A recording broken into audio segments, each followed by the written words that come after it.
जी हाँ ਸਰੋਤਿਓ, ਤੁਸੀਂ ਸੁਣ ਰਹੇ ਹੋ ਪੰਜਾਬੀ ਰੇਡੀਓ USA। ਹੁਣ ਸਮਾਂ ਹੋ ਗਿਆ ਖਬਰ 'ਤੇ ਨਜ਼ਰ ਬਲਤੇਜ ਪੰਨੂ ਜੀ ਦੇ ਨਾਲ, ਜਿਹਦੇ ਵਿੱਚ ਸਾਡੇ ਨਾਲ ਪੰਜਾਬ ਦੀਆਂ ਖਬਰਾਂ ਅਤੇ ਪੰਜਾਬ ਦੇ ਬੁਲਟਨ ਸੁਣਾਓਗੇ। ਪਰ ਉਸ ਤੋਂ ਪਹਿਲਾਂ ਅਸੀਂ ਅੱਜ ਦੇ ਖਬਰ 'ਤੇ ਨਜ਼ਰ ਦੇ ਸ਼ੋਅ ਦੇ ਸਪਾਂਸਰਾਂ ਦਾ ਬਹੁਤ ਬਹੁਤ ਧੰਨਵਾਦ ਕਰਨਾ ਚਾਹੁੰਦੇ ਹਾਂ। ਖਾਲਸਾ ਇੰਸ਼ੋਰੈਂਸ ਜੀ ਦੇ, ਗੁਰਦੀਪ ਸਿੰਘ ਬਿਰਦੀ ਕਲੋਵਿਸ ਤੋਂ, ਇਸ਼ਨਜੀਤ ਸਿੰਘ ਕਲੋਠੀ ਯੂਬਾ ਸਿਟੀ ਤੋਂ, ਸਤਨਾਮ ਸਿੰਘ ਸ਼ੇਰਗਿੱਲ ਸੈਲਮਾ ਤੋਂ, ਮਨਦੀਪ ਸਿੰਘ ਅਤੇ ਸਰਬਜੀਤ ਕੌਰ ਸੈਨ ਹੋਜ਼ੇ ਤੋਂ, ਜੱਸੀ ਗਿੱਲ ਪਲੰਬਿੰਗ ਅਤੇ ਜੱਸੀ ਸਿੱਧੂ ਬੇਕਰਸਫੀਲਡ ਤੋਂ, ਪ੍ਰੀਤਮ ਸਿੰਘ ਅਤੇ ਤਲਵੰਦਰ ਸਿੰਘ ਗਿੱਲ ਬੇਕਰਸਫੀਲਡ ਤੋਂ, ਹਰਵਿੰਦਰ ਸਿੰਘ ਸਮਰਾ ਯੂਬਾ ਸਿਟੀ ਤੋਂ, ਕਸ਼ਮੀਰ ਸਿੰਘ ਸੈਕਰਾਮੈਂਟੋ ਤੋਂ, ਸਾਊਥ ਵੈਸਟ ਫਾਰਮੇਸੀ ਬੇਕਰਸਫੀਲਡ ਤੋਂ ਅਤੇ ਹਰਬੰਸ ਸਿੰਘ ਉੱਪਲ ਯੂਬਾ ਸਿਟੀ ਤੋਂ। ਇਹ ਸਪਾਂਸਰਾਂ ਦਾ ਬਹੁਤ ਬਹੁਤ ਧੰਨਵਾਦ ਕਰਦੇ ਹਾਂ।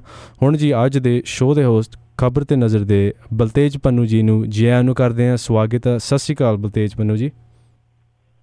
ਸਤਿ ਸ਼੍ਰੀ ਅਕਾਲ ਜੀ, ਧੰਨਵਾਦ, ਬਹੁਤ ਮਿਹਰਬਾਨੀ ਜੀ। ਔਰ ਕਰਦੇ ਹਾਂ ਅੱਜ ਦੀਆਂ ਕੁਛ ਅਹਿਮ ਖਬਰਾਂ ਦੇ ਉੱਤੇ ਤੇ ਉਹਦੀ ਚੀਰਫਾੜ ਕਰਦੇ ਹਾਂ। ਇੱਥੇ ਇਸ ਵੇਲੇ ਸਿਆਸਤ ਦੇ ਤੌਰ ਦੇ ਉੱਤੇ ਜਿਹੜੇ ਜਾਣੇ ਜਾਂਦੇ ਸ਼ਹਿਰ ਪਟਿਆਲੇ, ਜਿਹੜੇ ਕਿ ਮੁੱਖ ਮੰਤਰੀ ਕੈਪਟਨ ਅਮਰਿੰਦਰ ਸਿੰਘ ਹੋਰਾਂ ਦਾ ਸ਼ਹਿਰ ਹੈ, ਉੱਥੇ ਕੱਲ ਇੱਕਦਮ ਜਿਹੜੀ ਸੀ ਉਹ ਹਫੜਾ ਦਫੜੀ ਮਚ ਗਈ। ਧੀਰੂ ਨਗਰ ਤੇ ਰਹਿਣ ਵਾਲੇ ਇੱਕ 19 ਸਾਲ ਸੀ ਹੋਣ ਦਾ ਕਾਰਨ ਦੋ ਗਰੁੱਪਾਂ ਦੇ ਵਿਚਾਲੇ ਹੋਈ ਲੜਾਈ ਸੀਗੀ। ਇਹਨਾਂ ਨੇ ਇੱਕ ਕੋਠੀ ਕਿਰਾਏ ਦੇ ਉੱਤੇ ਇੱਥੇ ਲਈ ਹੋਈ ਸੀ, ਜਿੱਥੇ ਕਿ ਦੂਸਰੇ ਗਰੁੱਪ ਨੂੰ ਆਜ਼ਾਦ ਗਰੁੱਪ ਨੇ ਜਿਹੜਾ ਸੀਗਾ ਉਹ ਸੱਦਿਆ ਤੇ ਉੱਥੇ ਜਿਹੜਾ ਤੇਜ਼ ਧਾਰ ਹਥਿਆਰਾਂ ਦੇ ਨਾਲ ਹਮਲਾ ਇਹਨਾਂ ਦੇ ਉੱਤੇ ਕਰ ਦਿੱਤਾ। ਔਰ ਇੱਕ ਇਹਨਾਂ ਦੇ ਵਿੱਚੋਂ ਨੌਜਵਾਨ ਜਿਹੜਾ ਪਾਰਸ ਸੀਗਾ ਉਹਦੀ ਮੌਤ ਹੋ ਗਈ। ਜਿਹੜਾ ਹਸਪੀਟਲ ਦੇ ਵਿੱਚ ਇਹਨੂੰ ਰਜਿੰਦਰਾ ਹਸਪੀਟਲ ਦਾਖਲ ਕਰਵਾਇਆ ਗਿਆ ਸੀਗਾ, ਜਦੋਂ ਇਹਦੀ ਮੌਤ ਦੇ ਸੰਬੰਧੀ ਦੱਸਿਆ ਡਾਕਟਰਾਂ ਨੇ ਕਿ ਉਹਦੀ ਮੌਤ ਹੋ ਚੁੱਕੀ ਆ, ਤਾਂ ਇਹਦੇ ਜਿਹੜੇ ਸਾਥੀ ਸੀਗੇ ਉਹਨਾਂ ਨੇ ਪਹਿਲਾਂ ਤਾਂ ਐਮਰਜੈਂਸੀ ਵਾਰਡ ਜਿਹੜਾ ਸੀਗਾ ਉੱਥੇ ਤੋੜ ਫੋੜ ਕੀਤੀ, ਸ਼ੀਸ਼ੇ ਵਗੈਰਾ ਜਿਹੜੇ ਸੀ ਉਹ ਤੋੜ ਦਿੱਤੇ, ਸਟ੍ਰੈਚਰ ਵਗੈਰਾ ਸੀ ਉਹ ਜਿਹੜੇ ਪਲਟਾ ਦਿੱਤੇ। ਬਾਅਦ ਦੇ ਵਿੱਚ ਦਿਨ ਦੇ ਸਮੇਂ ਤੇ ਚੌਕ ਦੇ ਨੇੜੇ ਸਥਿਤ ਕੁਛ ਦੁਕਾਨਾਂ, ਜਿਹਦੇ ਵਿੱਚ ਗੋਪਾਲ ਸਵੀਟ ਉਹਦੇ ਨਾਲ ਦੀਆਂ ਕੁਛ ਦੁਕਾਨਾਂ ਸ਼ਾਮਲ ਨੇ, ਉੱਥੇ ਆ ਕੇ ਇਹਨਾਂ ਨੇ ਤੋੜ ਫੋੜ ਜਿਹੜੀ ਸੀ ਉਹ ਕਰਨੀ ਸ਼ੁਰੂ ਕਰ ਦਿੱਤੀ। ਪੁਲਿਸ ਜਿਹੜੀ ਆਈ ਤੁਰੰਤ ਔਰ ਉਹਨੇ ਆ ਕੇ ਫਿਰ ਉੱਥੇ ਡੰਡਾਚਾਰ ਕੀਤਾ।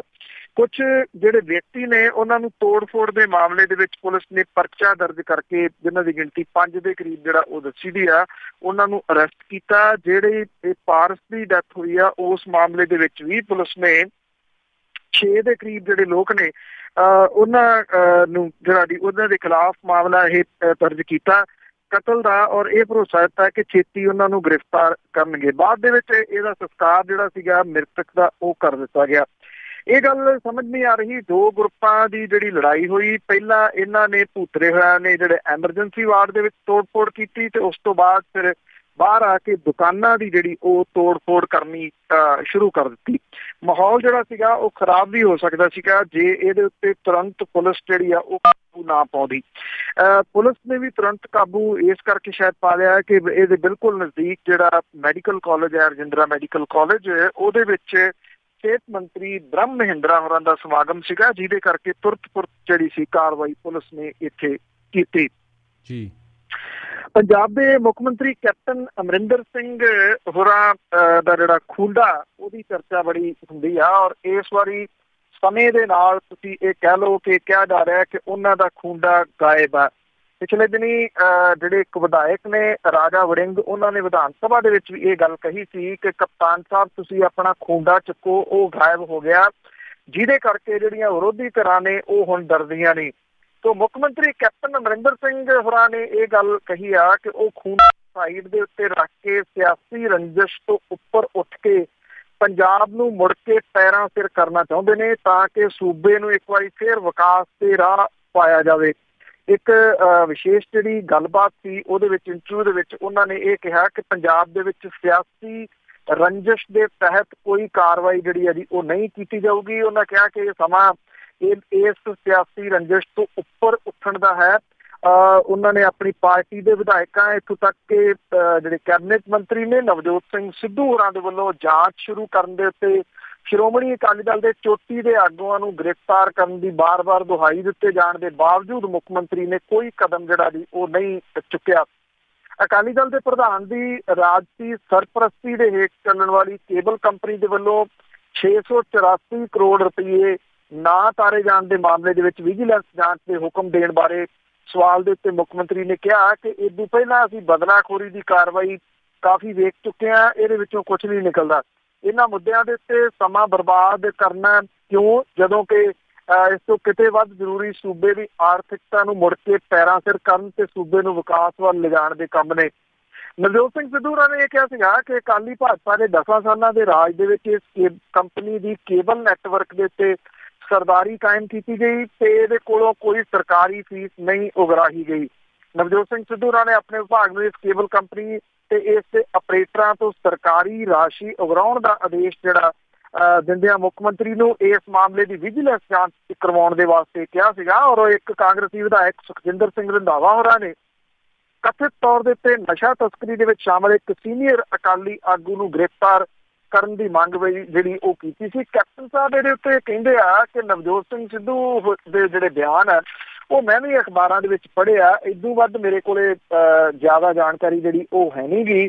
ਉਹ ਕਹਿੰਦੇ ਕਿ ਬਦਲਾਖੋਰੀ ਦੇ ਤਹਿਤ ਕਾਰਵਾਈ ਨਹੀਂ ਹੋਣੀ ਚਾਹੀਦੀ, ਪਰ ਜੇ ਸਰਕਾਰ ਦਾ ਬਕਾਇਆ ਖੜਾ ਤਾਂ ਵਿਭਾਗ ਨੂੰ ਜਿਹੜੀ ਹੈ ਉਹ ਕਾਰਵਾਈ ਕਰਨੀ ਚਾਹੀਦੀ ਹੈ। ਇਹ ਗੱਲ ਬੜੇ ਵੱਡੇ ਪੱਧਰ ਦੇ ਉੱਤੇ ਚੱਲਦੀ ਹੈ ਕਿ ਬਦਲੇ ਹੋਏ ਨੇ ਕੈਪਟਨ ਅਮਰਿੰਦਰ ਸਿੰਘ ਹੋਰੀ, ਬਿਲਕੁਲ ਡਿਫਰੈਂਟ ਤਰੀਕੇ ਦੇ ਨਾਲ ਉਹ ਕੰਮ ਕਰ ਰਹੇ ਨੇ। ਜਦੋਂ 12 ਦੇ ਵਿੱਚ ਉਹ ਬਣੇ ਸਨ ਤਾਂ ਉਹਨਾਂ ਨੇ ਬਾਦਲ ਪਿਓ ਪੁੱਤਾਂ ਦੇ ਉੱਤੇ ਮਾਮਲਾ ਦਰਜ ਕਰਕੇ ਉਹਨਾਂ ਨੂੰ ਅੰਦਰ ਦੇ ਦਿੱਤਾ ਸੀ, ਜਿਹਦੇ ਵਿੱਚ ਉਹ ਬਾਅਦ ਦੇ ਵਿੱਚ ਬਰੀ ਜਿਹੜਾ ਉਹ ਹੋ ਗਏ ਸਨ। ਕੈਪਟਨ ਅਮਰਿੰਦਰ ਸਿੰਘ ਉਹਨਾਂ ਨੇ ਇਹਨਾਂ ਦੋਸ਼ਾਂ ਨੂੰ ਨਕਾਰਿਆ ਹੈ ਕਿ ਉਹਨਾਂ ਦਾ ਕੋਈ ਸਮਝੌਤਾ ਅਕਾਲੀ ਦਲ ਦੇ ਨਾਲ ਜਾਂ ਖਾਸ ਤੌਰ ਦੇ ਉੱਤੇ ਬਾਦਲ ਪਿਓ ਪੁੱਤਾਂ ਦੇ ਨਾਲ ਕੋਈ ਹੋਇਆ, ਜਿਹਦੇ ਕਰਕੇ ਉਹਨਾਂ ਦੇ ਖਿਲਾਫ ਉਹ ਕੋਈ ਕਾਰਵਾਈ ਜਿਹੜੀ ਹੈ ਉਹ ਕਰਨੀ ਨਹੀਂ ਚਾਹੁੰਦੇ। ਸੋ ਇਸ ਵਾਰੀ ਜਿਹੜੀ ਮੋਤੀਆਂ ਵਾਲੀ ਸਰਕਾਰ ਦੀ ਉਹਦਾ ਖੂੰਡਾ ਗਾਇਬ ਹੈ, ਇਹਦਾ ਚਰਚਾ ਨਿਰੰਤਰ ਜਿਹੜਾ ਉਹ ਚੱਲ ਰਿਹਾ ਜੀ। ਇਹਦੇ ਨਾਲ ਹੀ ਜੁੜੀ ਹੋਈ ਜਿਹੜੀ ਗੱਲ ਇੱਕ ਹੋਰ ਹੈ ਕਿ ਪੰਜਾਬ ਸਰਕਾਰ ਦੇ ਵਿੱਚ ਜਿਹੜੇ ਰਿਟਾਇਰਡ ਹੋਏ IAS ਅਧਿਕਾਰੀਆਂ ਨੂੰ ਮੁੱਖ ਮੰਤਰੀ ਕੈਪਟਨ ਅਮਰਿੰਦਰ ਸਿੰਘ ਹੋਰਾਂ ਦੇ ਵੱਲੋਂ ਰੁਤਬੇ ਦਿੱਤੇ ਜਾ ਰਹੇ ਨੇ, ਜਦੋਂ ਕਿ ਰਿਟਾਇਰਡ ਪੁਲਿਸ ਅਧਿਕਾਰੀ ਉਹਨਾਂ ਦੀ ਜਿਹੜੇ ਉਹਨਾਂ ਦੇ ਨੇੜਲੇ ਕਹੇ ਜਾਂਦੇ ਨੇ, ਉਹਨਾਂ ਦੀ ਕਿਸੇ ਵੀ ਟੀਮ ਦੇ ਵਿੱਚ ਇਸ ਵਾਰੀ ਜਿਹੜਾ ਦੀ ਉਹ ਵਿਖਾਈ ਨਹੀਂ ਦੇ ਰਹੇ। ਉਹਨਾਂ ਦੀ ਬਦਲੀ ਹੋਈ ਕਾਰਜਸ਼ੈਲੀ ਜਿਹੜੀ ਹੈ ਉਹਨੇ ਸਿਆਸੀ ਤੇ ਪ੍ਰਸ਼ਾਸਕੀ ਹਲਕਿਆਂ ਨੂੰ ਸੋਚਾਂ ਦੇ ਵਿੱਚ ਪਾਇਆ ਹੋਇਆ।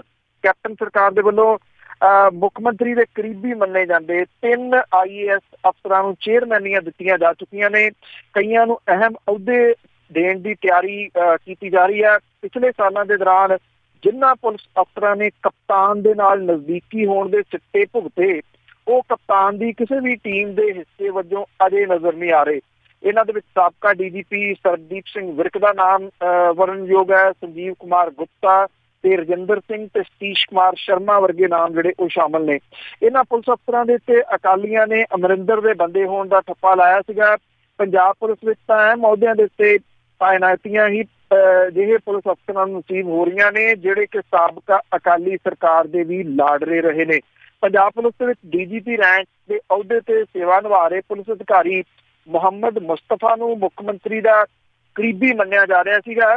ਇਹ ਪੁਲਿਸ ਅਧਿਕਾਰੀ ਮਨੁੱਖੀ ਅਧਿਕਾਰ ਕਮਿਸ਼ਨ ਤੱਕ ਵੀ ਸੀਮਤ ਹੋ ਕੇ ਜਿਹੜਾ ਦੀ ਉਹ ਰਹਿ ਗਿਆ। ਔਰ ਨਵੀਂ ਸਰਕਾਰ ਆਉਣ ਤੋਂ ਬਾਅਦ ਕੈਪਟਨ ਅਮਰਿੰਦਰ ਸਿੰਘ ਦੀ ਸਰਕਾਰ ਦੇ ਸਮੇਂ ਰਹੇ 3 ਮੁੱਖ ਸਕੱਤਰਾਂ ਨੂੰ ਚੇਅਰਮੈਨੀਆਂ ਦਿੱਤੀਆਂ ਗਈਆਂ। ਇਹਦੇ ਵਿੱਚ KR ਲਖਨਪਾਲ ਪ੍ਰਸ਼ਾਸਕੀ ਸੁਧਾਰ ਕਮਿਸ਼ਨ ਦਾ ਚੇਅਰਮੈਨ ਲਾਇਆ ਗਿਆ, ਜੈ ਸਿੰਘ ਗਿੱਲ ਨੂੰ ਤਨਖਾਹ ਕਮਿਸ਼ਨ ਦਾ ਚੇਅਰਮੈਨ ਜਿਹੜਾ ਉਹ ਲਾਇਆ ਗਿਆ ਔਰ YS ਰਤੜਾ ਨੂੰ ਪਨਗ੍ਰੇਨ ਦਾ ਚੇਅਰਮੈਨ ਲਾਇਆ ਗਿਆ। ਕੁਸਮਜੀਤ ਕੌਰ ਸਿੱਧੂ ਨੂੰ ਪੰਜਾਬ ਬਿਜਲੀ ਰੈਗੂਲੇਟਰੀ ਕਮਿਸ਼ਨ ਦੀ ਚੇਅਰਪਰਸਨ ਲਾਉਣ ਦੀ ਸੰਭਾਵਨਾ ਹੈ, ਜਦੋਂ ਕਿ ਨਵਰੀਤ ਸਿੰਘ ਕੰਗ ਨੂੰ ਰੀਅਲ ਸਟੇਟ ਰੈਗੂਲਰ ਅਥਾਰਟੀ ਦਾ ਚੇਅਰਮੈਨ ਲਾਉਣ ਦੀ ਚਰਚਾ ਜਿਹੜੀ ਆ ਉਹ ਚੱਲ ਰਹੀ ਹੈ। ਅਕਾਲੀਆਂ ਦੇ ਰਾਜ ਸਮੇਂ ਹਾਸ਼ੀਏ 'ਚ ਰਹੇ IAS ਅਧਿਕਾਰੀ ਹਿੰਮਤ ਸਿੰਘ ਦੀ ਕੈਪਟਨ ਸਰਕਾਰ ਦੇ ਵਿੱਚ ਪੂਰੀ ਚੜ੍ਹਤ ਜਿਹੜੀ ਆ ਉਹ ਮੰਨੀ ਜਾਂਦੀ ਹੈ। ਔਰ ਇਹਦੇ ਵਿੱਚ ਕੱਲ ਜਿਹੜੀ ਵਰਣਨਯੋਗ ਉਹ ਵੀ ਆ ਕਿ ਕੇਂਦਰ ਸਰਕਾਰ ਨੇ ਰਾਜ ਦੇ ਵਿੱਚ ਭਾਵੇਂ ਕੇਂਦਰੀ ਬਾਗਬਾਨੀ ਯੂਨੀਵਰਸਿਟੀ ਸਥਾਪਿਤ ਕਰਨ ਦਾ ਐਲਾਨ ਕੀਤਾ ਸੀ, ਪਰ ਮੁੱਖ ਮੰਤਰੀ ਕੈਪਟਨ ਅਮਰਿੰਦਰ ਸਿੰਘ ਨੇ ਵੀ ਪੰਜਾਬ ਖੇਤੀਬਾੜੀ ਯੂਨੀਵਰਸਿਟੀ ਲੁਧਿਆਣਾ ਨੂੰ 2 ਹਿੱਸਿਆਂ 'ਚ ਵੰਡ ਕੇ ਬਾਗਬਾਨੀ ਯੂਨੀਵਰਸਿਟੀ ਬਣਾਉਣ ਦਾ ਐਲਾਨ ਕੀਤਾ। ਜਿਹੜੇ ਪ੍ਰਸ਼ਾਸਕੀ ਹਲਕਿਆਂ ਦੇ ਵਿੱਚ ਚਰਚਾ ਇਹ ਹੈ ਕਿ ਪ੍ਰਸਤਾਵਿਤ ਯੂਨੀਵਰਸਿਟੀ ਦੇ ਵਿੱਚ ਹਿੰਮਤ ਸਿੰਘ ਨੂੰ ਚੰਗੀ ਪੋਜੀਸ਼ਨ ਤੇ ਐਡਜਸਟ ਕਰਨ ਦੀ ਤਿਆਰੀ ਜਿਹੜੀ ਆ ਉਹ ਕੀਤੀ ਜਾ ਰਹੀ ਹੈ। ਮੁੱਖ ਮੰਤਰੀ ਦੇ ਵੱਲੋਂ ਸਿਆਸੀ ਵਿਰੋਧੀਆਂ ਪ੍ਰਤੀ ਅਖਤਿਆਰ ਕੀਤਾ। ਨਰਮ ਰੁੱਖ ਜਿਹਦੀ ਆਪਾਂ ਗੱਲ ਕੀਤੀ ਹੈ ਕਰਕੇ ਕਾਂਗਰਸੀਆਂ ਦੇ ਮਨਾਂ ਦੇ ਵਿੱਚ ਪਨਪ ਰਹੀ ਜਿਹੜੀ ਬਦਲਾਖੋਰੀ ਦੀ ਸਿਆਸਤ ਹੈ ਉਹਨੂੰ ਹਾਲ ਦੀ ਘੜੀ ਕੈਪਟਨ ਅਮਰਿੰਦਰ ਸਿੰਘ ਹੋਰਾਂ ਨੇ ਇੱਕ ਕਿਸਮ ਦੇ ਨਾਲ ਬ੍ਰੇਕਾਂ ਲਾਈਆਂ ਹੋਈਆਂ ਨੇ। ਕਿੰਨੀ ਦੇਰ ਇਹ ਬ੍ਰੇਕਾਂ ਜਿਹੜੀਆਂ ਦੀ ਉਹ ਲੱਗੀਆਂ ਰਹਿੰਦੀਆਂ ਨੇ ਇਹਦੇ ਵਾਸਤੇ ਸਮੇਂ ਦਾ ਇੰਤਜ਼ਾਰ ਜਿਹੜਾ ਵੀ ਉਹ ਕਰਨਾ ਪਊਗਾ। ਭਾਰਤੀ ਕਿਸਾਨ ਯੂਨੀਅਨ ਰਾਜੇਵਾਲ ਤੇ ਲੱਖੋਵਾਲ ਗਰੁੱਪਾਂ ਦੇ ਜਿਹੜੇ ਦੋਨਾਂ ਨੇ ਸਾਂਝੀ ਮੀਟਿੰਗ ਦੇ ਦੌਰਾਨ ਯੂਨੀਅਨਾਂ ਦੇ ਧੜਿਆਂ ਦਾ ਜਿਹੜਾ ਵੀ ਉਹ ਰਲੇਵੇਂ ਦਾ ਐਲਾਨ ਕੀਤਾ ਗਿਆ। ਮੀਟਿੰਗ ਦੇ ਵਿੱਚ ਬਲਵੀਰ ਸਿੰਘ ਰਾਜੇਵਾਲ ਤੇ ਹਰਿੰਦਰ ਸਿੰਘ ਲੱਖੋਵਾਲ ਆਪੋ ਆਪਣੇ ਅਹੁਦੇਦਾਰਾਂ ਦੇ ਸਣੇ ਸ਼ਾਮਲ ਹੋਏ ਔਰ ਇਹਦੇ ਵਿੱਚ ਸਰਬਸੰਮਤੀ ਦੇ ਨਾਲ ਇਹ ਫੈਸਲਾ ਕੀਤਾ ਗਿਆ ਕਿ ਕਿਸਾਨੀ ਹਿੱਤਾਂ ਨੂੰ ਮੁੱਖ ਰੱਖ ਕੇ ਭਵਿੱਖ ਦੇ ਵਿੱਚ ਦੋਵੇਂ ਗਰੁੱਪ ਆਪਸੀ ਸਹਿਮਤੀ ਦੇ ਨਾਲ ਕਿਸਾਨ ਸੰਘਰਸ਼ ਦੇ ਵਿੱਚ ਇੱਕ ਦੂਜੇ ਦਾ ਡਟ ਕੇ ਸਾਥ ਦੇਣਗੇ ਔਰ ਸੰਘਰਸ਼ ਦੀ ਰੂਪਰੇਖਾ ਲਈ ਦੋਵਾਂ ਗਰੁੱਪਾਂ ਦੇ ਆਗੂਆਂ ਦੀ ਤਾਲਮੇਲ ਕਮੇਟੀ ਜਿਹੜੀ ਆ ਉਹ ਬਣਾਈ ਜਾਊਗੀ। ਮੀਟਿੰਗ ਦੇ ਵਿੱਚ ਜਿਹੜੇ ਕੇਂਦਰੀ ਸਰਕਾਰ ਦੇ ਵੱਲੋਂ ਖਾਦਾਂ, ਕੀੜੇਮਾਰ ਦਵਾਈਆਂ ਤੇ ਖੇਤੀ ਮਸ਼ੀਨਰੀ ਦੇ ਉੱਤੇ ਲਾਏ GST ਨੂੰ ਲੈ ਕੇ ਜਿਹੜੀ ਹੈ ਜੀ ਉਹ ਚਿੰਤਾ ਪ੍ਰਗਟ ਕੀਤੀ ਗਈ ਹੈ ਔਰ ਇਹ ਕਿਹਾ ਗਿਆ ਕਿ ਆਰਥਿਕ ਸੰਕਟ ਦੇ ਵਿੱਚ ਫਸੀ ਖੇਤੀ ਬਰਬਾਦੀ ਦੇ ਮੂੰਹ ਵੱਲ ਜਿਹੜੀ ਆ ਉਹ ਧੱਕ ਦਿੱਤੀ ਗਈ ਹੈ। ਇਹ ਵੀ ਦੱਸਦੀਏ ਕਿ ਪੰਜਾਬ ਦੇ ਵਿੱਚ ਜਿਹੜੀਆਂ ਕਈ ਕਿਸਾਨ ਜਥੇਬੰਦੀਆਂ ਨੇ ਜਿਹੜੀਆਂ ਅੱਧੀ ਦਰਜਨ ਦੇ ਕਰੀਬ ਨੇ। ਪਿਛਲੀ ਸਰਕਾਰ ਦੇ ਸਮੇਂ ਅਜਮੇਰ ਸਿੰਘ ਲੱਖੋਵਾਲ ਸਰਕਾਰੀ ਕਿਸਾਨ ਯੂਨੀਅਨ ਦੇ ਨੇਤਾ ਦੇ ਵਜੋਂ ਜਿਹੜਾ ਜੀ ਉਹ ਜਾਣਿਆ ਜਾਂਦਾ ਰਿਹਾ ਔਰ ਇੱਕ ਜਿਹੜੀ ਹੈਰਾਨਗੀ ਵਾਲੀ ਗੱਲ ਇਹ ਜ਼ਰੂਰ ਹੈ ਕਿ ਮੰਦਸੌਰ ਦੇ ਵਿੱਚ ਜਿਸ ਕਿਸਮ ਦੇ ਨਾਲ ਸਾਰੀਆਂ ਘਟਨਾਵਾਂ ਵਾਪਰੀਆਂ ਜਾਂ ਮੱਧ ਪ੍ਰਦੇਸ਼ ਜਾਂ ਮਹਾਰਾਸ਼ਟਰ ਦੇ ਵਿੱਚ ਕਿਸਾਨ ਮੁੱਦਿਆਂ ਨੂੰ ਲੈ ਕੇ ਜਿਵੇਂ ਅੰਦੋਲਨ ਭਖਿਆ, ਇਸ ਤਰ੍ਹਾਂ ਦਾ ਕੋਈ ਅੰਦੋਲਨ ਪੰਜਾਬ ਦੇ ਵਿੱਚ ਵੇਖਣ ਸੁਣਨ ਨੂੰ ਨਹੀਂ ਮਿਲਿਆ। ਸੰਕੇਤਕ ਰੂਪ ਦੇ ਵਿੱਚ ਕੁਝ ਥਾਵਾਂ ਦੇ ਉੱਤੇ ਆ ਕੇ ਹੜਤਾਲ ਤੇ ਇੱਕ ਦਿਨਾਂ ਜਿਹੜੇ ਮੁਜ਼ਾਹਰੇ ਸੀ ਉਹ ਕਰਕੇ ਕਿਸਾਨ ਜਥੇਬੰਦੀਆਂ ਚੁੱਪ ਕਰਕੇ ਤਕਰੀਬਨ ਜਿਹੜਾ ਉਹ ਬਹਿ ਗਈਆਂ ਨੇ। ਪੰਜਾਬ ਦੇ ਬਿਜਲੀ ਮੰਤਰੀ ਰਾਣਾ ਗੁਰਜੀਤ ਸਿੰਘ ਹੋਰਾਂ ਨੇ ਅਕਾਲੀ ਭਾਜਪਾ ਸਰਕਾਰ ਦੇ ਸਮੇਂ ਬਿਜਲੀ ਸਮਝੌਤਿਆਂ ਦੇ ਵਿੱਚ ਹੋਏ ਕਰੋੜਾਂ ਦੇ ਘਪਲਿਆਂ ਦੀ ਜਾਂਚ ਕਰਵਾਉਣ ਦੇ ਮਾਮਲੇ ਦੇ ਵਿੱਚ ਤਾਲਾ ਵੱਟ ਲਿਆ ਔਰ ਇਹ ਕਿਹਾ ਕਿ ਇਸ ਮਾਮਲੇ ਦੀ ਉਹ ਤਹਿ ਤੱਕ ਜਾਣਗੇ। ਪੰਜਾਬ ਵਿਧਾਨ ਸਭਾ ਚੋਣਾਂ ਤੋਂ ਪਹਿਲਾਂ ਕਾਂਗਰਸ ਦੇ ਸੀਨੀਅਰ ਆਗੂ ਸੁਨੀਲ ਜਾਖੜ ਦੇ ਵੱਲੋਂ ਬਿਜਲੀ ਕੰਪਨੀਆਂ ਦੇ ਨਾਲ ਹੋਏ ਸਮਝੌਤਿਆਂ ਦੇ ਵਿੱਚ ਕਰੋੜਾਂ ਦੇ ਘਪਲੇ ਉਭਾਰਨ ਬਾਰੇ ਰਾਣਾ ਗੁਰਜੀਤ ਸਿੰਘ ਨੂੰ ਕਿਹਾ ਕਿ ਸੁਨੀਲ ਜਾਖੜ ਨੇ ਜਿਹੜੇ ਮੁੱਦੇ ਉਠਾਏ ਸੀ ਹੋ ਸਕਦਾ ਹੈ ਉਹਨਾਂ 'ਚ ਸੱਚਾਈ ਹੋਵੇ ਪਰ ਮਾਮਲੇ ਦੀ ਤਹਿ ਤੱਕ ਜਾਣ ਤੋਂ ਪਹਿਲਾਂ ਕੋਈ ਕਾਰਵਾਈ ਨਹੀਂ ਕੀਤੀ ਜਾ ਸਕਦੀ। ਬਿਜਲੀ ਮੰਤਰੀ ਹੋਰਾਂ ਨੇ ਉਹਨਾਂ ਨੂੰ ਜਦੋਂ ਇਹ ਪੁੱਛਿਆ ਕਿ ਇਹ ਜਾਂਚ ਕਦੋਂ ਸ਼ੁਰੂ ਕੀਤੀ ਜਾਊਗੀ ਤਾਂ ਉਹਨਾਂ ਨੇ ਕਿਹਾ ਕਿ ਇਹਦੀ ਕੋਈ ਸਮਾਂ ਸੀਮਾ ਜਿਹੜੀ ਹੈ ਜੀ ਉਹ ਤੈਅ ਨਹੀਂ ਹੈ ਤੇ ਕਦੋਂ ਇਹ ਜਾਂਚ ਜਿਹੜੀ ਉਹ ਹੋਊਗੀ। ਰਾਣਾ ਗੁਰਜੀਤ ਸਿੰਘ ਹੋਰਾਂ ਨੇ ਮੁੱਖ ਮੰਤਰੀ ਕੈਪਟਨ ਅਮਰਿੰਦਰ ਸਿੰਘ ਹੋਰਾਂ ਦੇ ਵੱਲੋਂ 5 ਏਕੜ ਤੱਕ ਦੇ ਜਿਹੜੇ ਕਿਸਾਨਾਂ ਦੀ ਕੀਤੀ ਕਰਜ਼ਾ ਮਾਫੀ ਹੈ ਉਹਨੂੰ ਇੱਕ ਵੱਡਾ ਕਦਮ ਜਿਹੜਾ ਜੀ ਉਹ ਕਰਾਰ ਜ਼ਰੂਰ ਦਿੱਤਾ। ਭਾਵ ਇਹਦਾ ਮਤਲਬ ਇਹ ਸੀਗਾ ਕਿ ਉਹ ਅਸਲ ਗੱਲ ਜਿਹੜੀ ਸੀਗੀ ਜੀ ਉਹ ਟਾਲਦੇ ਰਹੇ। ਜਿਹੜਾ ਆਉਂਦੀਆਂ ਨਗਰ ਨਿਗਮ ਚੋਣਾਂ ਦੇ ਵਿੱਚ ਔਰਤਾਂ ਦੇ ਵਾਸਤੇ 50% ਸੀਟਾਂ ਉਹਨਾਂ ਕਿਹਾ ਰਾਖਵੀਆਂ ਜਿਹੜੀਆਂ ਦੀ ਉਹ ਕੀਤੀਆਂ ਜਾਣਗੀਆਂ ਔਰ ਪਿਛਲੇ ਦਿਨਾਂ ਤੋਂ ਵਿਰਸਾ ਸਿੰਘ ਵਲਟੋਹਾ ਨੇ ਜੋ ਕੁਝ ਬੋਲਿਆ ਜੀ ਉਹਦੇ ਵਾਸਤੇ ਜਿਹੜਾ ਜਵਾਬ ਦਿੰਦਿਆਂ ਹੋਇਆ ਰਾਣਾ ਗੁਰਜੀਤ ਸਿੰਘ ਨੇ ਕਿਹਾ ਕਿ ਉਹਨੇ ਪਿਛਲੀ ਸਰਕਾਰ ਦੇ ਦੌਰਾਨ ਵਿਧਾਨ ਸਭਾ ਦੇ ਵਿੱਚ ਕਿਹਾ ਸੀਗਾ ਕਿ ਉਹ ਅੱਤਵਾਦੀ ਰਹੇ ਨੇ, ਹੁਣ ਉਹ ਆਪਣੇ ਆਪ ਨੂੰ ਖਾਲਿਸਤਾਨੀ ਤੱਕ ਕਹਿ ਕੇ ਦਿਖਾਉਣ, ਉਹਨੂੰ ਜੇਲ੍ਹ ਦੇ ਵਿੱਚ ਜਿਹੜਾ ਜੀ ਉਹ ਡੱਕ ਦਿੱਤਾ ਜਾਊਗਾ। ਪਿਛਲੇ ਦਿਨਾਂ ਤੋਂ ਚਰਚਾ ਦਾ ਵਿਸ਼ਾ ਬਣੇ ਸੁਖਬੀਰ ਸਿੰਘ ਬਾਦਲ ਤੇ ਵਿੱਤ ਮੰਤਰੀ ਮਨਪ੍ਰੀਤ ਸਿੰਘ ਬਾਦਲ ਇੱਕ ਦੂਜੇ ਦੇ ਖਿਲਾਫ ਜਿਹੜਾ ਦੀ ਉਹ ਟਿੱਪਣੀਆਂ ਕਰਦੇ ਜਿਹੜਾ ਦੀ ਉਹ ਰਹੇ ਨੇ। ਇਹਦੇ ਬਾਰੇ ਰਾਣਾ ਗੁਰਜੀਤ ਸਿੰਘ ਨੇ ਕਿਹਾ ਕਿ ਸੁਖਬੀਰ ਤੇ ਮਨਪ੍ਰੀਤ ਦੋਵੇਂ ਭਰਾ ਨੇ ਉਹ ਆਪੋ ਆਪਣਾ ਹਿਸਾਬ ਕਰ ਲੈਣ ਤੇ ਵਿੱਤ ਮੰਤਰੀ ਦੇ ਉੱਤੇ ਤੇ ਜੋ ਫੈਸਲੇ ਮਨਪ੍ਰੀਤ ਨੇ ਲਏ ਨੇ ਉਹ ਫੈਸਲੇ ਕੈਪਟਨ ਅਮਰਿੰਦਰ ਸਿੰਘ ਹੋਰਾਂ ਦੇ ਨੇ।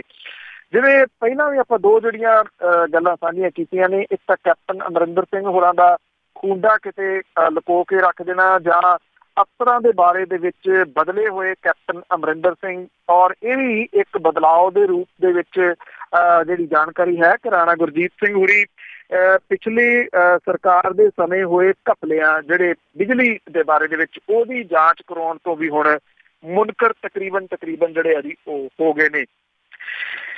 ਬਾਦਲਾਂ ਦੇ ਗੇੜਿਆਂ ਨੇ ਬਠਿੰਡਾ ਜ਼ੋਨ ਦੀ ਪੁਲਿਸ ਦੇ ਉੱਤੇ ਕਰੀਬ 2 ਕਰੋੜ ਰੁਪਏ ਦਾ ਕਰਜ਼ਾ ਚਾੜ ਦਿੱਤਾ।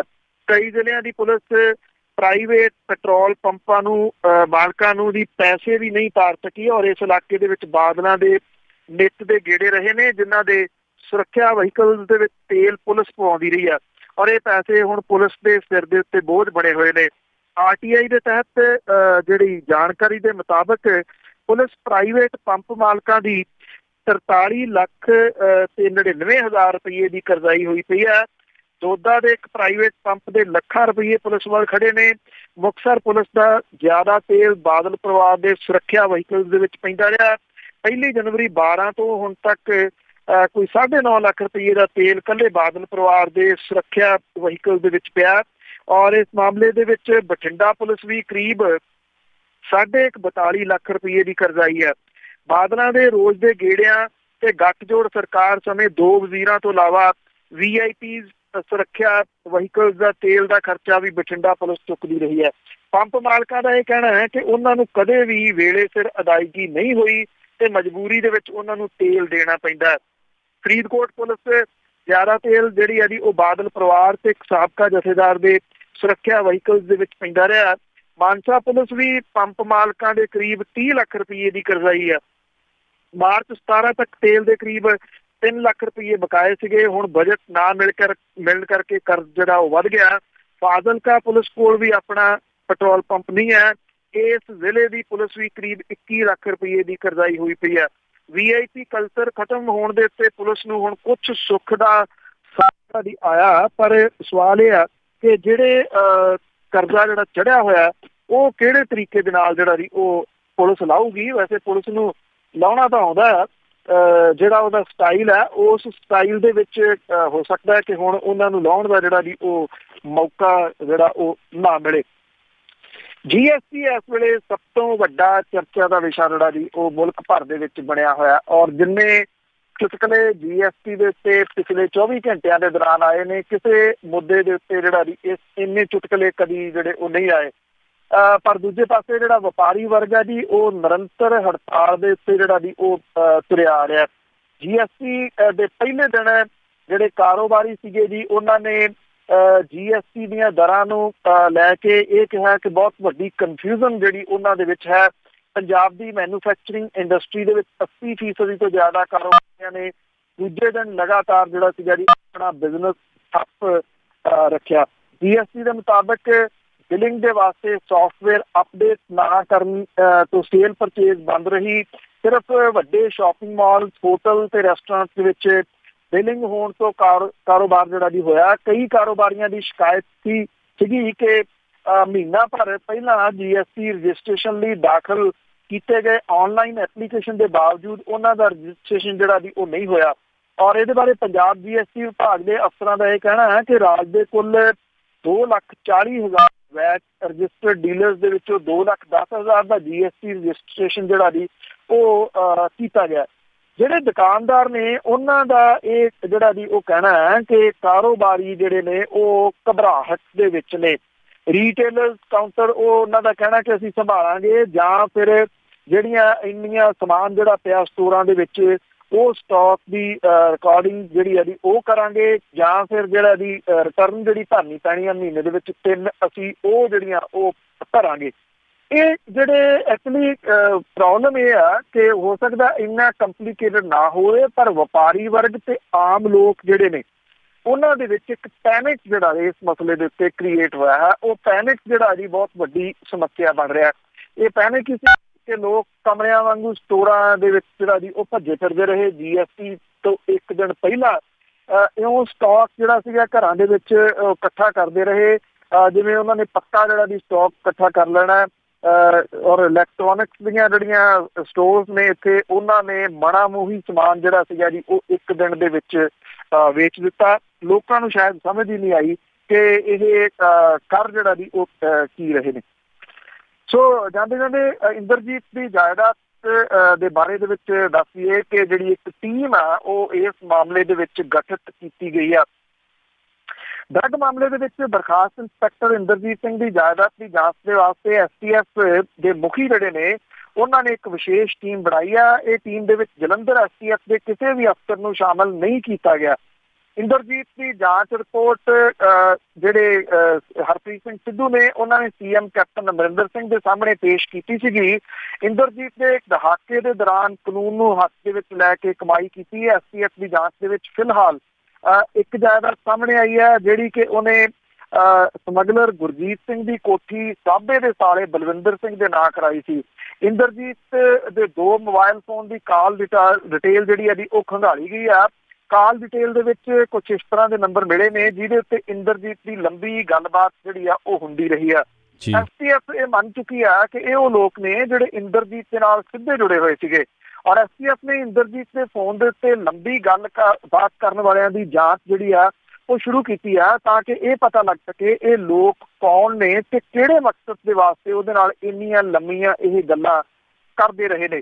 STF ਨੇ ਸਰਕਾਰ ਨੂੰ ਇਹ ਵੀ ਦੱਸਿਆ ਹੈ ਕਿ ਇੰਦਰਜੀਤ ਨੇ ਆਪਣੇ ਅਹੁਦੇ ਦਾ ਗਲਤ ਇਸਤੇਮਾਲ ਕਰਕੇ ਪੈਸਾ ਜਿਹੜਾ ਸੀਗਾ ਉਹ ਕਮਾਇਆ ਔਰ ਉਹਦੇ ਤੋਂ ਪੁੱਛਗਿੱਛ ਜਿਹੜੀ ਆ ਉਹਦੇ ਨਾਲ ਜੁੜੇ ਅਫਸਰਾਂ ਤੋਂ ਪੁੱਛਗਿੱਛ ਜਿਹੜੀ ਆ ਉਹ ਜ਼ਰੂਰੀ ਹੈ। STF ਨੂੰ ਸ਼ੱਕ ਹੈ ਕਿ ਇਹ ਵੱਡੇ ਅਫਸਰ ਇੰਦਰਜੀਤ ਦੀ ਕਮਾਈ ਦਾ ਫਾਇਦਾ ਲੈਂਦੇ ਰਹੇ ਨੇ। ਇਹਦੇ ਵਿੱਚ ਸਭ ਤੋਂ ਜ਼ਿਆਦਾ EPS ਰੈਂਕ ਦੇ ਆਫੀਸਰ ਨੇ ਔਰ 5 ਜਿਹੜੇ ਨੇ IPS ਰੈਂਕ ਦੇ ਅਫਸਰਾਂ ਦੇ ਵੀ ਇੰਦਰਜੀਤ ਦੇ ਨਾਲ ਜੁੜੇ ਹੋਣ ਦੀ ਗੱਲ ਜਿਹੜੀ ਆ ਉਹ ਕਹੀ ਜਾ ਰਹੀ ਹੈ। ਇੰਦਰਜੀਤ ਦੇ ਪੂਰੇ ਨੈਟਵਰਕ ਨੂੰ ਸਾਹਮਣੇ ਲਿਆਉਣ ਦੇ ਵਾਸਤੇ ਇੱਕ ਲੌਬੀ ਮੈਦਾਨ ਦੇ ਵਿੱਚ ਹੈ ਤੇ ਦੂਜੀ ਲੌਬੀ ਜਿਹੜੀ ਹੈ ਉਹ ਤਰਕ ਇਹ ਦੇ ਰਹੀ ਆ ਕਿ ਜੇ ਕੇਸ ਦੀਆਂ ਪਰਤਾਂ ਖੁੱਲਦੀਆਂ ਨੇ ਤੇ ਨੁਕਸਾਨ ਜਿਹੜਾ ਉਹ ਸਾਰਿਆਂ ਦਾ ਹੋਊਗਾ ਭਾਵੇਂ ਕਿ ਇੱਕ ਦੂਜੇ ਨੂੰ ਫਿਰ ਧਮਕੀਆਂ ਜਿਹੜੀਆਂ ਉਹ ਦਿੱਤੀਆਂ ਜਾ ਰਹੀਆਂ ਨੇ।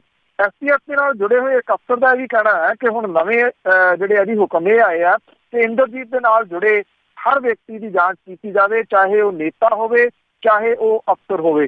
ਹਾਲਾਂਕਿ ਇੰਦਰਜੀਤ ਦੇ ਮੁਖਬਰ STF ਦੀ ਜਾਂਚ ਜਿਹੜੀ ਉਹ ਤੋਂ ਪਹਿਲਾਂ ਤੋਂ ਹੀ ਚੱਲ ਰਹੀ ਹੈ। ਨੇਤਾ ਤੇ ਜਿਹੜੇ ਅਫਸਰ ਨੇ ਉਹਨਾਂ ਨੂੰ ਘੇਰਨ ਦੇ ਵਾਸਤੇ ਉਹਨਾਂ ਦੀ ਜਾਇਦਾਦ ਲਗਜ਼ਰੀ ਜ਼ਿੰਦਗੀ ਦੇ ਉੱਤੇ STF ਨੇ ਅੰਦਰ ਖਾਤੇ ਜਿਹੜੀ ਉਹ ਜਾਂਚ ਸ਼ੁਰੂ ਕੀਤੀ ਹੋਈ ਆ।